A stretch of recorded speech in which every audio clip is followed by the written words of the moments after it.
Hi friends! ఈరోజు మనం రీసెంట్‌గా మలయాళం లాంగ్వేజ్‌లో ఒక మంచి క్రైమ్ ఇన్వెస్టిగేషన్ థ్రిల్లర్ కాన్సెప్ట్‌తో వచ్చిన సోనీ లివ్‌లో స్ట్రీమింగ్ అవుతున్న 'రేఖాచిత్రం' మూవీ స్టోరీ డిస్కస్ చేసుకోబోతున్నాం.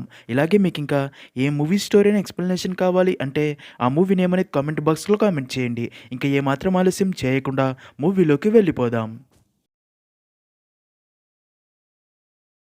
మూవీ స్టార్ట్ అవ్వగానే మన మూవీలో మెయిన్ క్యారెక్టర్ అయిన హీరో వివేక్ గోపీనాథ్‌ని చూపిస్తారు. వివేక్ ఒక పోలీస్ ఆఫీసర్. అయితే వివేక్‌కి ఆన్‌లైన్‌లో రమ్మీ ఆడడం అంటే చాలా ఇష్టం. ఒకరోజు డ్యూటీలో ఉండగా ఆన్‌లైన్ రమ్మీ ఆడి 15 లక్షల డబ్బైతే గెలుస్తాడు. కానీ ఆ ఆనందం ఎంతోసేపు లేకుండా వివేక్ పై ఆఫీసర్స్‌కి డ్యూటీలో ఉండగా గేమ్ ఆడాడని తెలిసి తనని సస్పెండ్ చేస్తారు. దాంతో కేరళలోని అన్ని టీవీ ఛానల్స్‌లో కూడా వివేక్ గురించే చూపిస్తూ ఉంటారు. అలా వివేక్ చాలా ఫేమస్ అవుతాడు. వివేక్‌కి డబ్బు వచ్చిందని ఆనందపడాలో, డ్యూటీ నుండి సస్పెన్షన్‌లో ఉండాల్సి వచ్చిందని బాధపడాలో అర్థం కాక ఇంటి దగ్గర ఉంటూ తన ఫాదర్‌కి రబ్బర్ తోటలో హెల్ప్ చేస్తూ ఉంటాడు. సీన్ కట్ చేస్తే అలా వినోద్ సస్పెన్షన్ టైం పూర్తవడంతో తన పై ఆఫీసర్స్ తనని అసలు కేసులనేవే లేని మలక్కపార పోలీస్ స్టేషన్‌కి ట్రాన్స్‌ఫర్ చేయడంతో వివేక్ మొదటి రోజు మలక్కపార పోలీస్ స్టేషన్‌లో డ్యూటీలో జాయిన్ అవ్వడానికి వెళ్తాడు. ఇదిలా ఉంటే అదే రోజు రాజేంద్రన్ అనే వ్యక్తి కారులో తన డ్రైవర్‌తో పాటు మలక్కపార ఫారెస్ట్ ఏరియాకి వచ్చి కార్‌ని రోడ్డు పక్కనే ఆపమని చెప్పి డ్రైవర్‌ని అక్కడే ఉండమని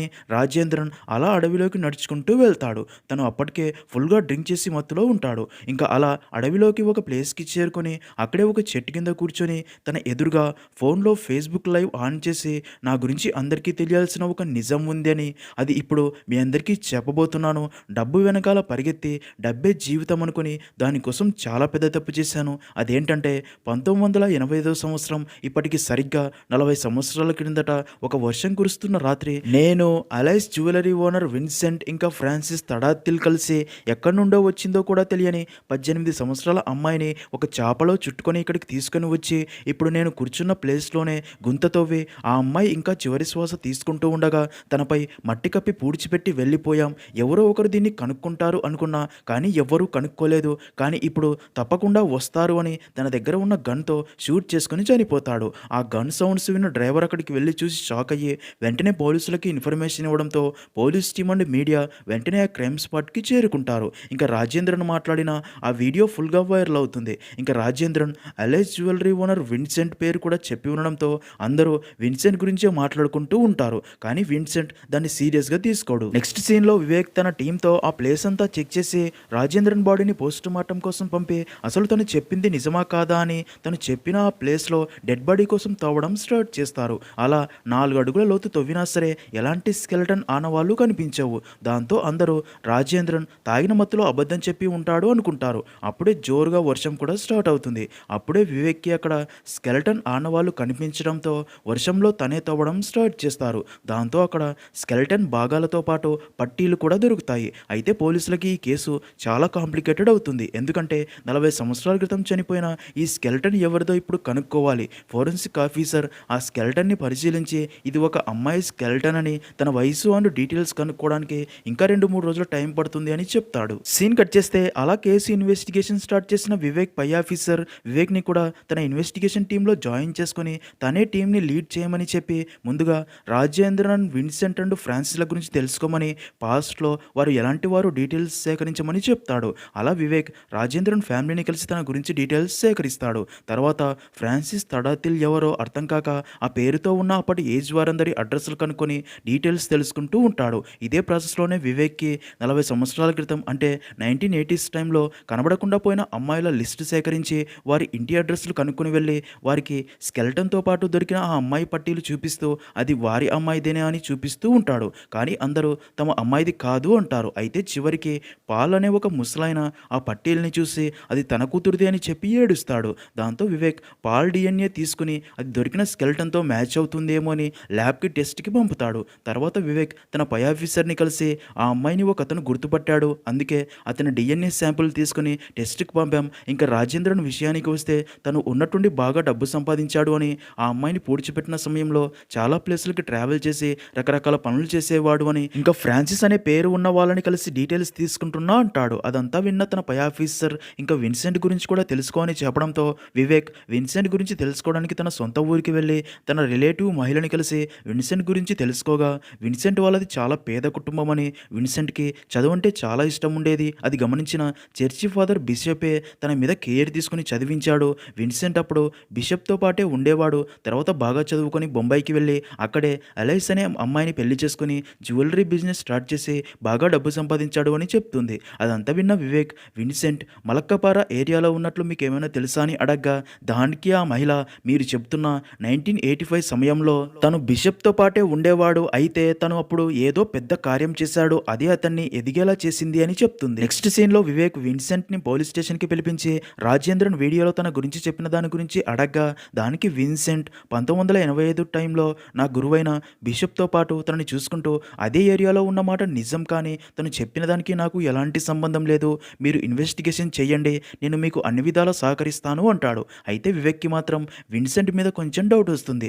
తర్వాత వివేక్ ఫోరెన్సిక్ ఆఫీసర్ సాగర్‌ని కలవగా సాగర్ వివేక్‌తో నువ్వు పంపిన DNA రిపోర్ట్ వచ్చింది.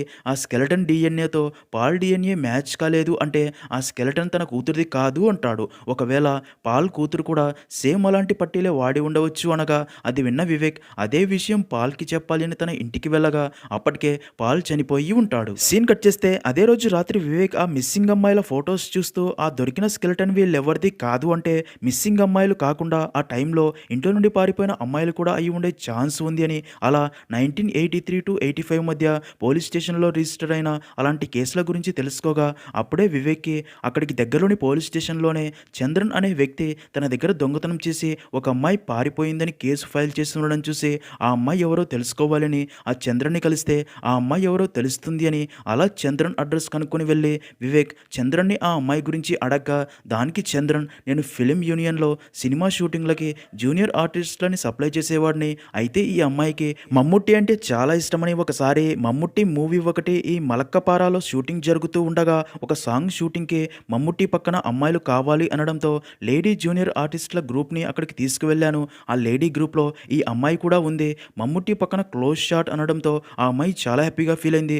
అయితే మొదటి రోజు సగం సాంగ్ షూటింగ్ మాత్రమే జరిగింది. ఆ మరుసటి రోజు ఆ అమ్మాయి షూటింగ్కి రాలేదు.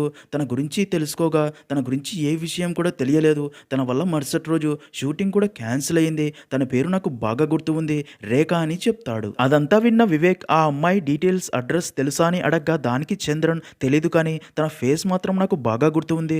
మీరు కూడా తన ఫేస్ని చూడవచ్చు, ఎందుకంటే ఆ సాంగ్లో సగం దాకా ఆ అమ్మాయి ఉంది అని ఆ మూవీ సాంగ్ ప్లే చేసి ఆ అమ్మాయిని వివేక్కి చూపిస్తాడు. వివేక్ రేఖా ఫేస్ చూస్తూ అలాగే ఉండిపోతాడు. నెక్స్ట్ సీన్లో వివేక్ తన పై ఆఫీసర్ని కలిసి తను తెలుసుకున్నదంతా చెప్పి చంద్రనే ఆ అమ్మాయి మీద చీటింగ్ కేసు పెట్టాడు. ఇంకా ఈ స్కెల్టన్ దొరికిన ప్లేస్కి అతి దగ్గరలో మిస్ అయిన అమ్మాయి ఈ రేఖానే సార్, నాకెందుకో ఆ స్కెల్టన్ ఆ రేఖాదే అనిపిస్తుంది. ఇంకా రాజేంద్రన్ చనిపోవడానికి ముందు తనకి వచ్చిన కాల్స్లో ఒక నెంబర్ ఇంకా స్విచ్ ఆఫ్లోనే ఉంది. ఒక సంవత్సరంగా రాజేంద్రన్కి కాల్ చేయడానికి మాత్రమే ఆ సిమ్ యూజ్ చేశారు. ఆ కాల్ చేసింది ఎవరో కూడా కనుక్కుంటున్నామని చెప్తాడు. ఇంకా తర్వాత వివేక్ ఆ రేఖ ఫోటోని ప్రింట్ తీయించి ఆ రోజు మమ్ముట్టి మూవీ షూటింగ్లో రేఖతో పాటు పాల్గొన్న జూనియర్ ఆర్టిస్టులకి అలాగే మూవీ టీంకి ఆ ఫోటో చూపించి డీటెయిల్స్ తెలుసుకుంటూ ఉంటాడు. అయితే ఈ విషయం కాస్త విన్సెంట్కి తెలిసి తన లాయర్ ద్వారా ఆ ఫోటో తెప్పించుకొని రేఖా ఫోటో చూసి అప్పటిదాకా ఆ కేసుని సీరియస్గా తీసుకొని విన్సెంట్ ఫుల్గా టెన్షన్ పడతాడు. తర్వాత విన్సెంట్ లాయర్ వెళ్ళి మినిస్టర్ని కలిసి తనకి ఒక ఫైల్ ఇచ్చి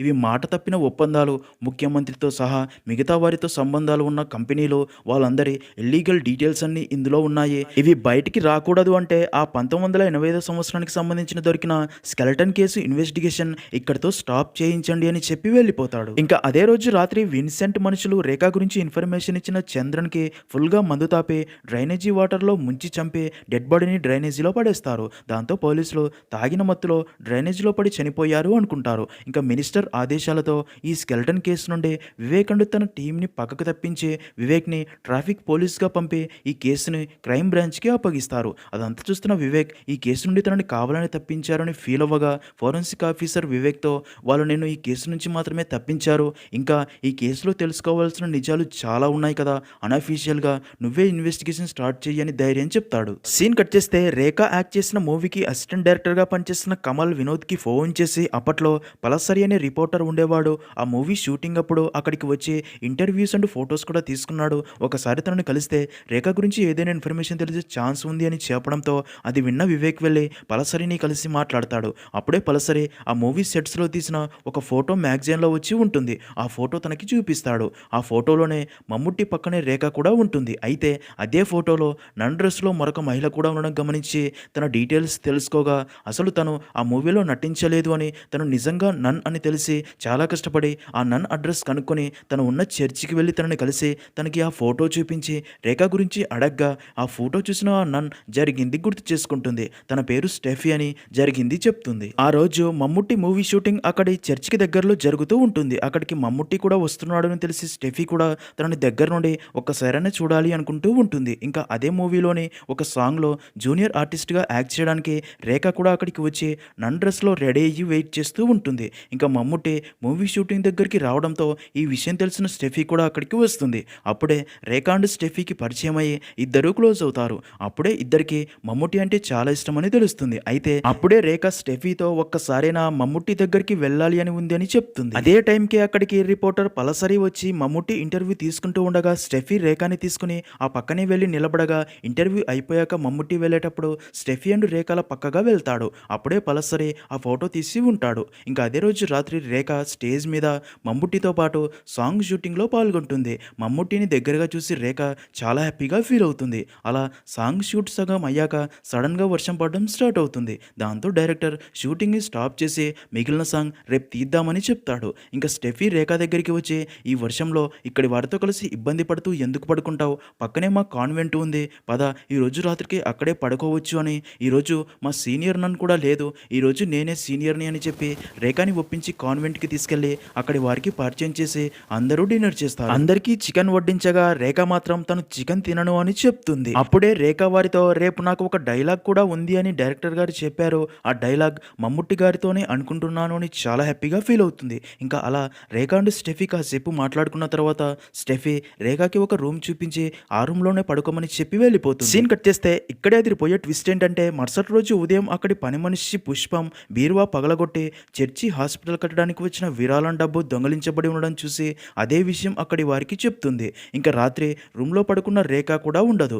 దాంతో డబ్బు అండ్ బంగారం రేఖని దొంగలించి పారిపోయిందని, అసలు రేఖని అక్కడికి తెచ్చిన స్టెఫీని తన సీనియర్ నన్ను బాగా తిడుతుంది. అలా స్టెఫీ జరిగిందంతా చెప్పి ఆ రేఖ నన్నే మోసం చేసింది అనగా అది విన్న వివేక్ ఇంత జరిగినా సరే ఎందుకు పోలీస్ కంప్లైంట్ ఇవ్వలేదు అని అడగ్గా దానికి స్టెఫీ అది విరాళం డబ్బు పోయింది అని తెలిస్తే మా అజాగ్రత్త వల్లే పోయిందనుకొని తర్వాత విరాళాలు రావు అని ఎవరికీ చెప్పలేదు.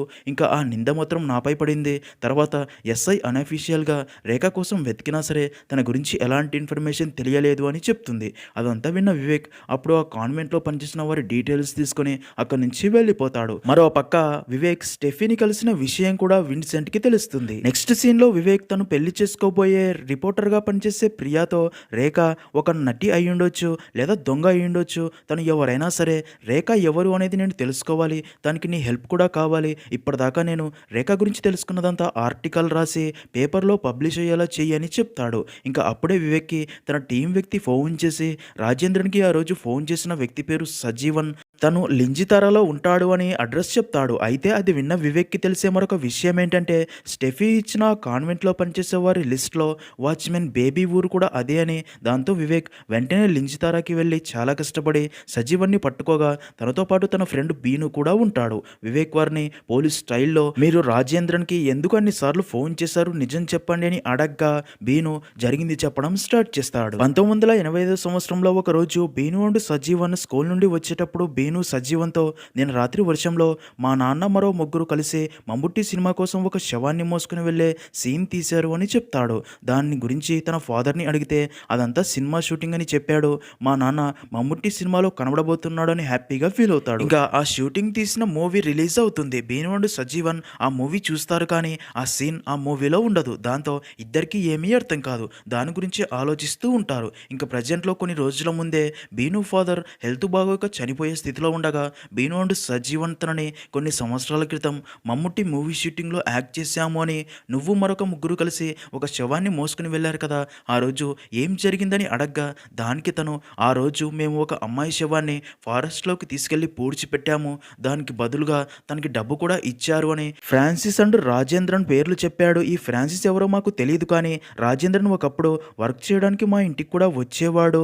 తను తర్వాత బాగా ధనవంతుడు అయ్యాడు, అందుకే తనకి ఫోన్ చేసి చూసి మీరు ఒక అమ్మాయిని చంపారు, అంతా నాకు తెలుసు అని ఇది ఎవరికీ చెప్పకూడదు అంటే డబ్బు ఇవ్వాలి అని డిమాండ్ చేయడంతో రాజేంద్రన్ వారికి డబ్బు పంపి ఇంకా ఈ విషయం బయటకు తెలిస్తే తన పరువంతా పోతుందని, అలాగే తప్పు చేశాను అని గిల్టీ ఫీలింగ్తో చనిపోయే ముందు ఆ నిజం అందరికీ తెలిసేలా లైవ్లో చెప్పి చనిపోయి ఉంటాడు. అలా బీను జరిగిందంతా చెప్పి రాజేంద్రన్ మా నాన్న పేరు చెప్పలేదు, బహుశా అప్పటికే మా నాన్న చనిపోయాడు అని చెప్పలేదు అనుకుంటా ఉంటాడు. ఇక్కడే వివేక్కి తెలిసే మరొక విషయం ఏంటంటే స్టెఫీ ఇచ్చిన లిస్ట్లోని ఆ బేబీనే ఈ బీను ఫాదర్ అని. ఇంకా వివేక్ అదంతా ఎస్పీకి చెప్పి బీను ఆ రోజు వారిని చూశాడు అని, వాళ్ళు చంపింది పక్కాగా రేఖానే అయి ఉంటుంది, అందుకే బీనుతో కోర్టులో సాక్ష్యం చెప్పిద్దాం అనగా అది విన్న ఎస్పీ బీనుని వెంటనే ఇక్కడికి తీసుకురమ్మని చెప్తాడు. దాంతో మరుసటి రోజు వివేక్ బీనుని కలిసి తనతో పాటు తీసుకెళ్లాలి అని చూడగా ఇక్కడే అదిరిపోయే ట్విస్ట్ ఏంటంటే అప్పటికే ఇదంతా తెలుసుకున్న విన్సెంట్ బీను అండ్ సజీవులని తన మనుషులతో చంపేయించి ఉంటాడు. వారి డెడ్ బాడీస్ చూసిన వివేక్